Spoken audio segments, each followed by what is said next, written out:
SpongeBob and Patrick get in here? That's what I was thinking.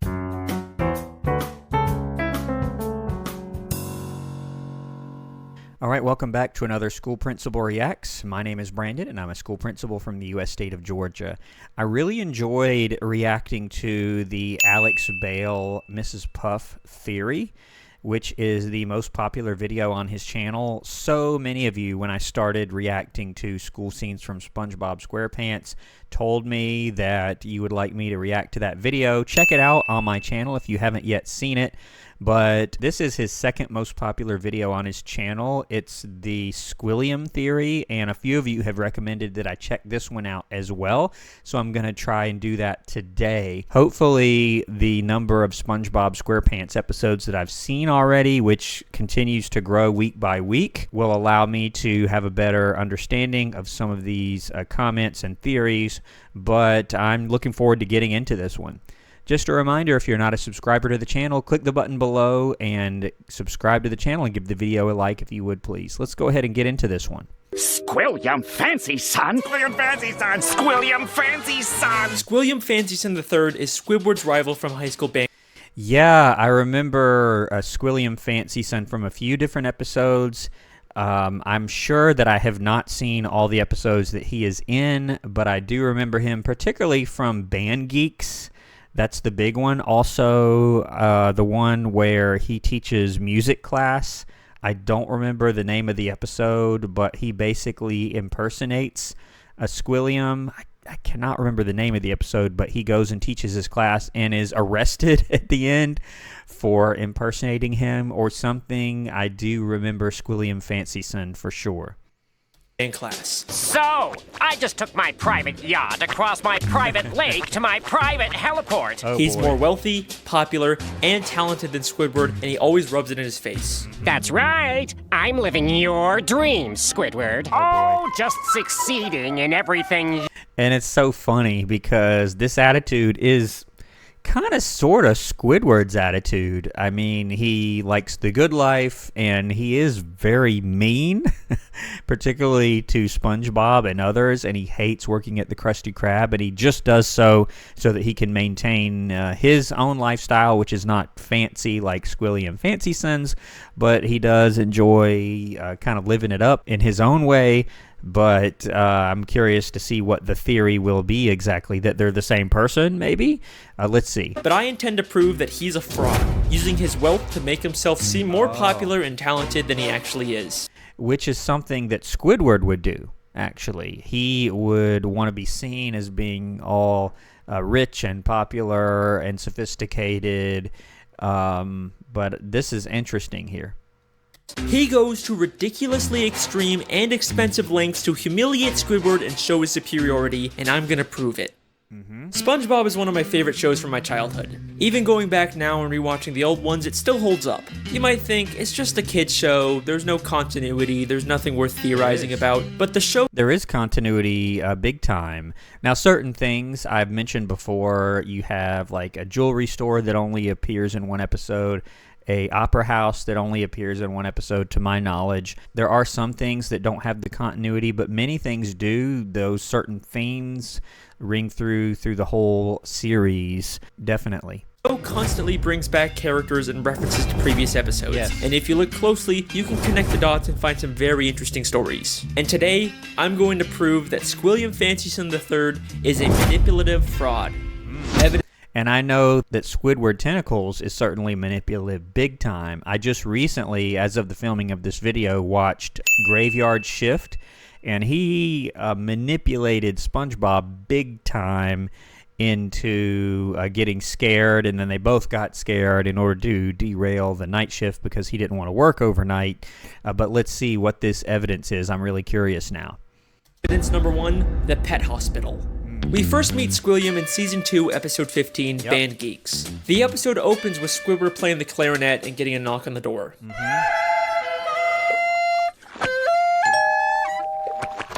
Yeah, we're with the pet hospital down the street, and I understand you have a dying animal on the premises. Yeah, I love that. That's so funny. And by the way, check out my reaction to Band Geeks if you haven't yet seen it. Immediately after, Squidward gets a call from Squilliam. Hello, you've reached the house of unrecognized talent. Please start after the... Sounds as though you've got a dying animal to attend to, eh, old chum? I believe that not only was Squilliam spying on Squidward to know when he was playing his clarinet, but he also hired the doctor to come and embarrass Squidward. Yeah, we're with the pet hospital down the street. Pet hospital down the street. We have never seen a pet hospital in Bikini Bottom. True, and that's kind of what I was saying. There's a lot of entities where I've only seen them once, and then it's like they don't exist after that, even in shots like this where they show the entire town. Yeah, good point. This is why I love his videos. He is spot on so far. I can't say I disagree with him. We've only ever seen just the regular Bikini Bottom hospital. Yep. We've seen this purple doctorfish before, but once again, he's never worked at a pet. Yeah, I remember him from a few different episodes, including one where he was merged. No. Mr. Crab and Plankton were merged together, and one where in Demolition Doofus where Mrs. Puff deflates and can't puff anymore. Several times he's made an appearance. We've only ever seen him at the regular general hospital. Well, Mr. Squarepants, it seems you have the suds. Are you ready for your treatment? Then there's this green fish behind him, and we've only ever seen him as one of the many identical paramedics that work at the Bikini Bottom Hospital. We even see him at the end of the episode to take Squilliam away after fainting. So it is very likely that Squilliam hired these two and told them to pretend like they're from a pet hospital just to humiliate Squidward. But yeah, so nice connection there. Wow. this is just the start of Squilliam's elaborate lies. Evidence number 2, the Bubble Bowl.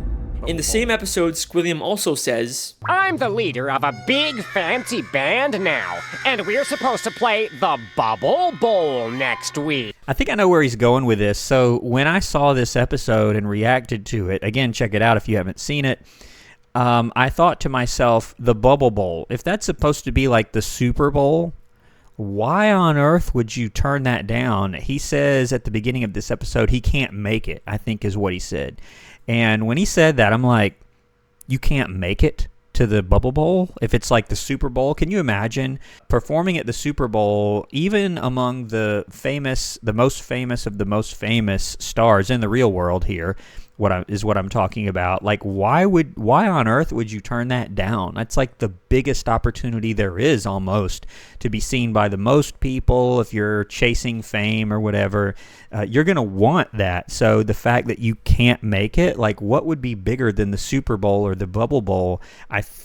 I suspect that's where he's going to go with this. That's what I was thinking when I saw this. Let's see. The problem is, I'm busy next week and can't make it, so I was hoping you and your band could cover for us. but we've never seen Squilliam's band before, and despite claiming he's too busy to make it to the Bubble Bowl, he still shows up at the Yeah, that's right. Yeah, I didn't think about that, though. He does show up just to really mock him. He said he couldn't make it, right? But then he's there. So if he really couldn't make it, he wouldn't be there. And if his plans changed, wouldn't he take that opportunity? And again, if the Bubble Bowl is supposed to be like the Super Bowl, it's like the biggest event possible. Even for someone as arrogant as Squilliam, he would want that. He would want all the glory for being there, unless he's just making it up about having a band, which may play into Alex's theory here. Let's see. the end to watch Squidward's band, so both his excuse and probably his band were made up to pressure Squidward into humiliating himself at the Bubble Bowl. Yep. Evidence number 3, Squilliam's friends. In Season 3, Episode 8, Squilliam returns. Squidward leaves for work and conveniently bumps into Squilliam and all of his fancy Yeah, I haven't seen this one. Again, I've only seen 2 or 3 that have Squilliam in them at all, but let's see where he goes with this here. friends, despite Squilliam not seeming like the kind of guy that would come near the Krusty Krab. He and his friends make fun of Squidward for working as a cashier. Hold it! Don't tell me!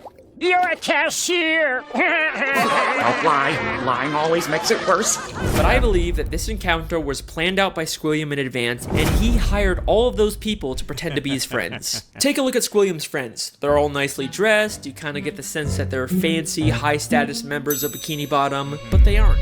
This is more like what the fancy rich people in Bikini Bottom look like. These are just some regular Bikini Bottom citizens. Most of them usually don't even wear nice clothes like this. And most of them are regulars at the Krusty Krab, and and would already know Squidward as a cashier. My patty doesn't have enough slime! Wow, okay, interesting.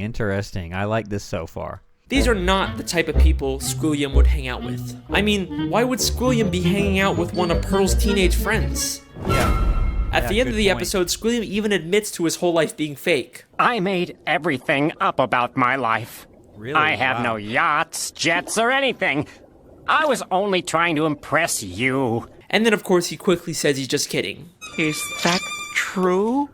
Of course not! I'm filthy stinking rich! But was he kidding? I mean, obviously he's rich, but is there a nugget of truth in there? Yeah, I was thinking that too.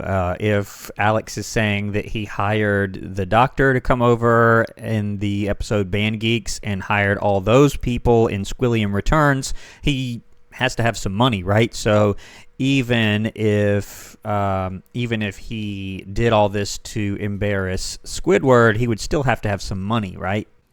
Evidence number 4, the statue. In Season 7, Episode 6, Squidward has to pick up trash for community service, and Squilliam once again conveniently bumps into him.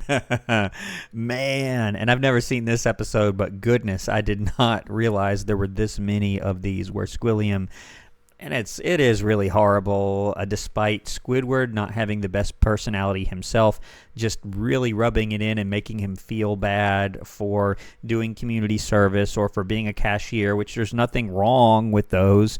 I'm curious to see what else happens here. And reveals he's cleaned up so much trash that the city actually built a statue of him. Maybe if you clean up Bikini Bottom, they'll build a statue of you. Oh, wait! They've already built one of me! I cleaned up all of Bikini Bottom in only 1 week. I believe that once again, this encounter was staged by Squilliam, and he actually paid to get that statue built. As Squilliam tells Squidward about the statue, a female fish admires it and says, Bless you, Squilliam Fancyson. Bless you. but if you remember, this is one of those friends Squilliam likely There paid. you go. Look, it's the same person. Wow, okay. Making her whole comment feel very fake. By the end of the episode, Squilliam's statue gets destroyed. A police officer approaches and they have this exchange. This is your statue? It was.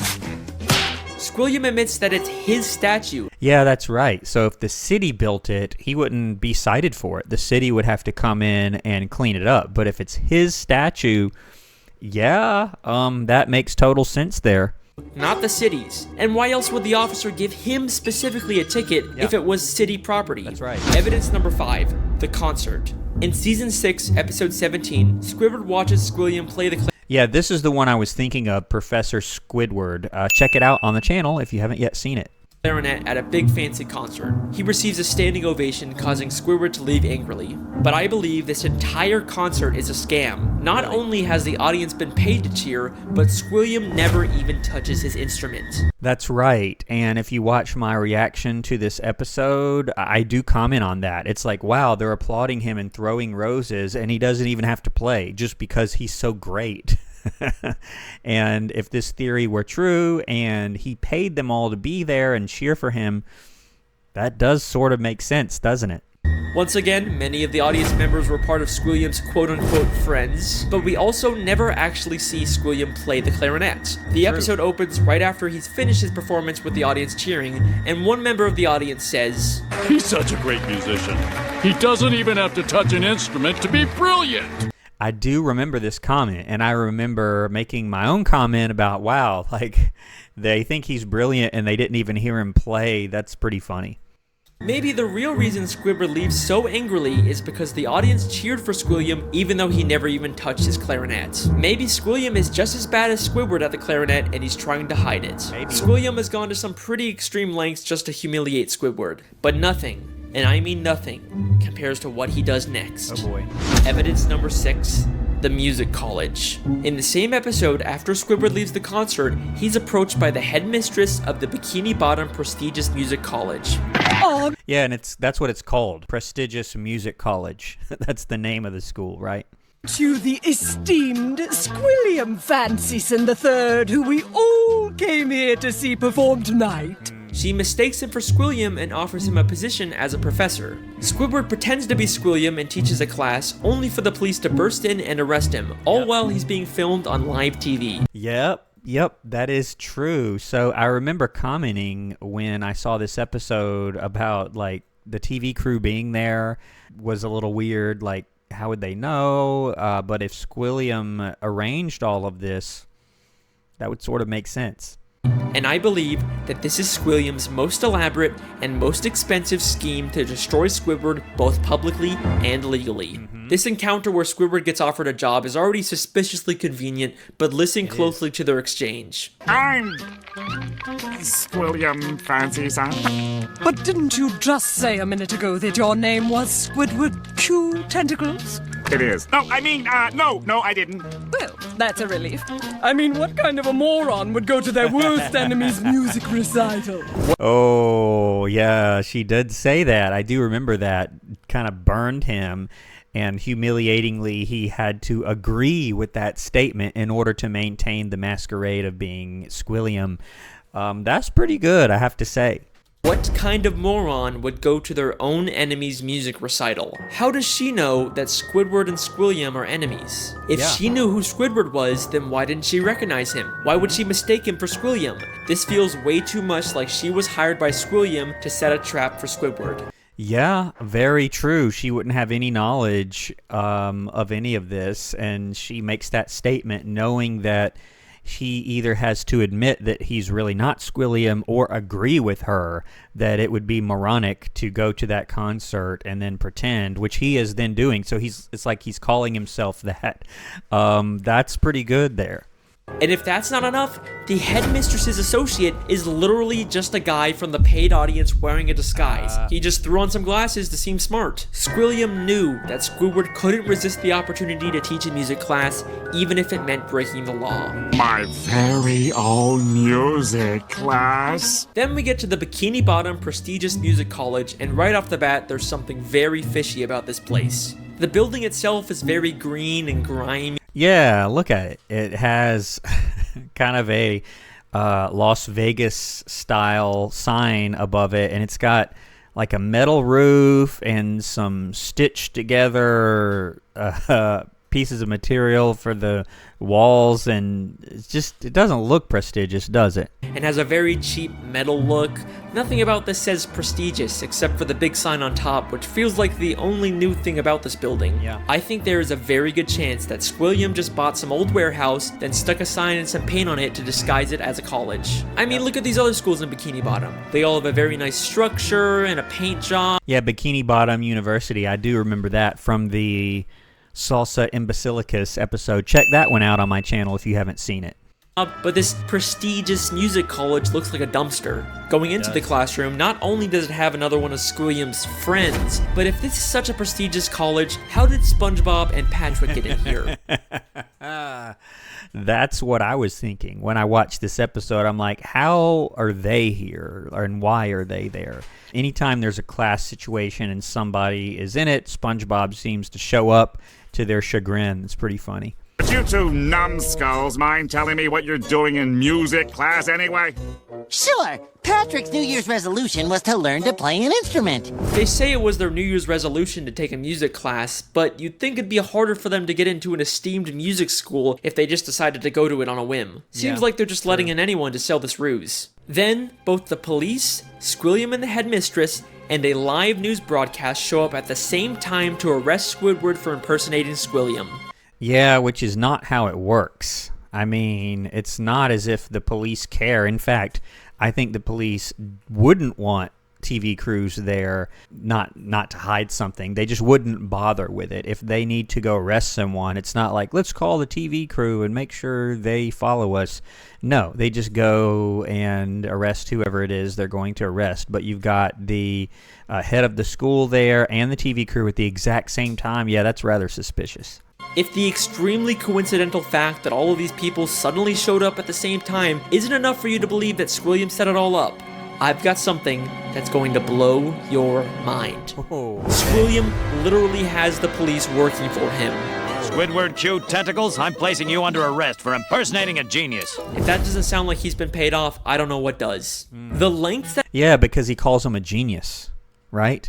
He doesn't say for impersonating a professor or for something fraudulent, like being a teacher there under false pretenses, or it would really be identity theft, right?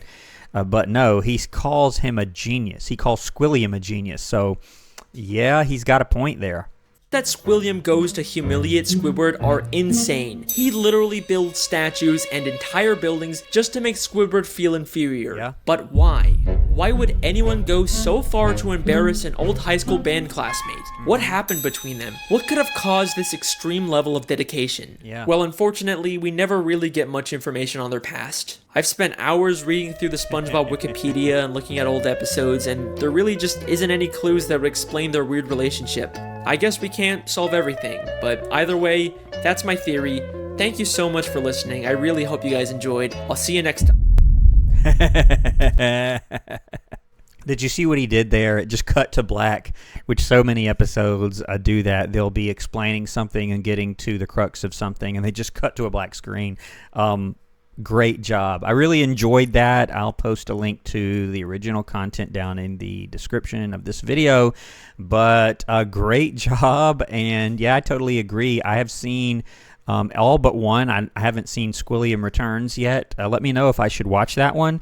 But I have seen the others. And yeah, some of his remarks I remember thinking kind of when I went through it, but some of them I have not thought about, and he made some great connections here. Very plausible. If you're not a subscriber to this channel, please take a moment and click the button below to subscribe so you don't miss any of my future content. And I'm going to leave the video right here. I'll see you on the next one here on School Principal Reacts. Thanks for watching.